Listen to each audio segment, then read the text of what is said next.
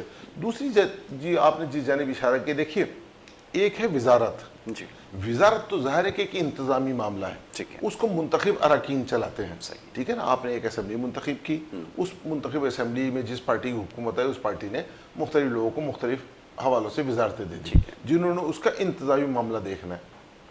ایک چیز ہے آپ کی اس متعلقہ شعبے سے ریلیٹ ایڈمنسٹریشن. اہم ترین بات یہ ہے کہ آپ یہ دیکھیے کہ آپ کا ایک پیٹرولیم کا محکمہ ہے، آپ کا سیکٹری پیٹرولیم سے ریلیٹ شخص ہوتا ہے، اس نے اس میں اسپیشلائزیشن کی ہوئی ہوتی ہے. آپ اس کو سیکٹری پیٹرولیم اور جو دیگر شعبے ہیں اس کے متعلقہ لوگوں کو لگاتے ہیں. آپ کا گیس کا شعبہ ہے، آپ گیس کے شعبے میں اس سے متعلقہ لوگوں کو لگاتے ہیں. لیکن یہاں بھی ہم تعلیم کے ساتھ ظلم کرتے ہوئے نظر آتے ہیں.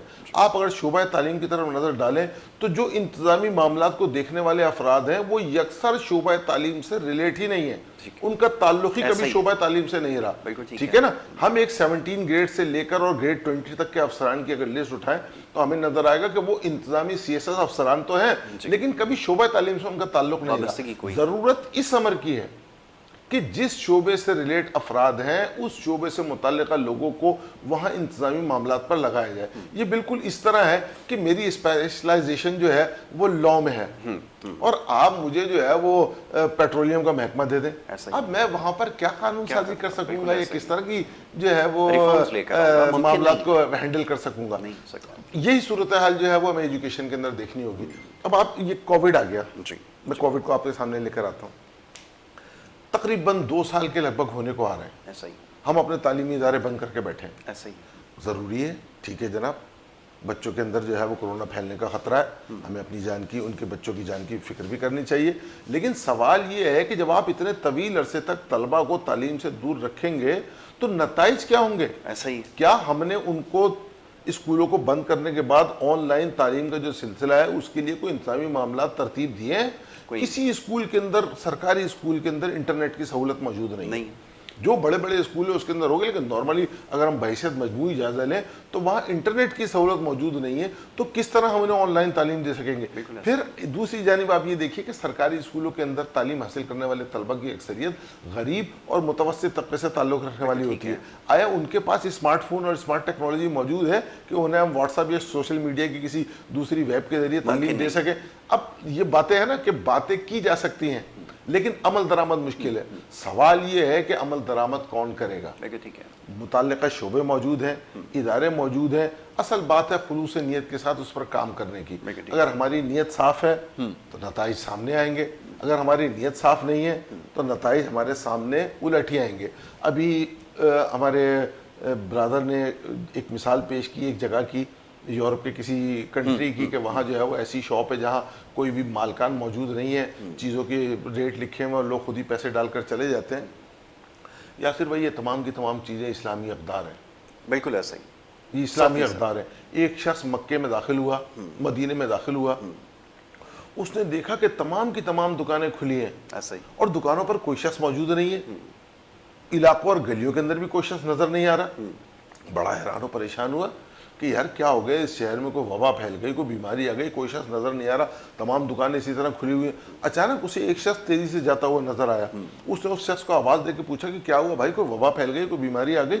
اس نے کہا نہیں، کوئی وبا نہیں پھیلی، کوئی بیماری نہیں ہے. اس نے کہا سب کہاں ہیں؟ دکانیں کھلی ہوئی نظر آ رہی ہیں. اس نے کہا بھائی آج جمعے کا دن ہے، جمعے کی نماز کا وقت ہوا چاہتا ہے، میں بھی جمعے کی نماز کے لیے لیٹ ہو گیا اور جا رہا ہوں. تو اس نے کہا دکانیں لوگ کھلی چھوڑ کے چلے گئے؟ تو اس نے کہا یہاں چوری چکاری کا کوئی تصور نہیں ہے. ہمیں معلوم ہے کہ اللہ تعالیٰ کے سامنے ہمیں جزا و سزا کے کس عمل سے گزرنا ہے. تو یہ ہماری اقدار ہے. ہاں یہ الگ بات ہے کہ ہم نے اپنی اقدار کو چھوڑ دیا ہے، اغیار نے ہماری اقدار کو اپنا لیا ہے اور ہم نے اغیار کی اقدار کو اپنا لیا ہے، گلے سے لگا لیا. بلکہ شاید اگر اس کو بھی لگا لیا ہوتا تو شاید معاملات حل ہو جاتے، کیونکہ وہ وہیں سے ہماری والی جو بات آپ نے جیسے ابھی جس کا تذکرہ کیا ہے، میں اکثر لوگ کہتا ہوں، یہ مثال دیتے ہیں کہ جی ویسٹ کو کاپی کر رہے ہیں. یہ ویسٹ کو کاپی نہیں کر رہا ہے، یہ تو ان کا اپنا بنایا ہوا نظام یا طریقہ کار ہے. اگر یہ اس کو بھی کاپی کر لیں جو کہ ہمارا ہی بنایا ہوا ہے تو بہتری دونوں صورت ہے، چاہے آپ کسی بھی شکل میں لے لیجئے. یہ بات ہم بالکل تمام چیزیں بھلا بیٹھے ہیں. دوسری بات یہ، میں آپ کی بات سے 100% متفق ہوں کہ یہاں پالیسی ہے ہی نہیں. کیا اب رونا کہاں کس بات کو روئیں؟ اب جیسا بھی آپ نے بات کی میرے دماغ میں آتا ہے کہ یہاں پر جو افسران جن کا کام ہے اسپیشلائزیشن کی جن کی آپ نے بات کی ہے، بیوروکریٹ جن کو ہم کہتے ہیں، پالیسی میکر، پالیسی ساز جو ہوتے ہیں، وہ ایک محکمے کے اندر ان کو لگایا جاتا ہے 3 مہینے کے لیے، 3 مہینے کی ٹریننگ وہ وہاں حاصل کرتے ہیں، اس ادارے سے اٹھا کے دوسری جگہ منتقل کیا جاتا ہے. بالکل ایسے وہ 20 یا 30 سال کی جو نوکری ہوتی ہے اس میں سارا ٹائم دوروں میں ادھر ادھر ٹرانسفر پوسٹنگ کے اندر گزر جاتا ہے. یہ صورت حال ہے. بہرحال جی اللہ خیر کرے گا. غزالی بھائی thank you so very much, بہت شکریہ آپ کا، بڑی نوازش کہ آپ نے پروگرام میں ہمیں وقت دیا، کیونکہ وقت یہاں پہ پہلے سیگمنٹ کا اختتام پذیر ہوا. گوپان صاحب میں آپ کا بڑا شکر گزار ممنون ہوں کہ آپ نے جو ہے پروگرام میں ہمیں وقت دیا، ہمارے ساتھ یہاں پہ بات کی، اور مختلف معاملات پر ہم گفتگو کرتے ہیں. انشاءاللہ اس سلسلہ آگے جاری رکھیں گے. ایک چھوٹی سی بریک لیں گے، بریک کے بعد دوسرے سیگمنٹ کی طرف بڑھیں گے. آپ دیکھتے رہیے پروگرام گڈ مارننگ کراچی.